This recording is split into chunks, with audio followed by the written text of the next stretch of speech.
Hello everyone, welcome back to PrimeTech Automotive YouTube channel. I got 2015 Camry Hybrid here. I'm just going to perform how to get the car to service mode.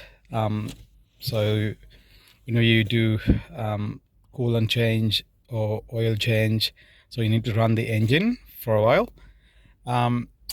So by using this method you can run the engine unlimited time, like as long as you need it or until you turn it off. So it's called service maintenance mode. So the first step, turn off the ignition and then turn on the ignition. Accelerator pedal, press all the way down 2 times. Press brakes, neutral, and then accelerator pedal, press 2 times all the way down.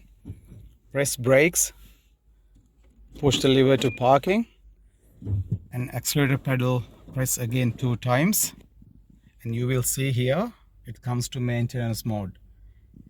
And then press the brakes and start the car. The car is on maintenance mode now. So you will see the traction control light and the ready button on. So with this procedure you can run the car as long as you need. Alright guys, thanks for watching. Just hit the like button and share my videos and subscribe to my channel and support my channel. Thank you again.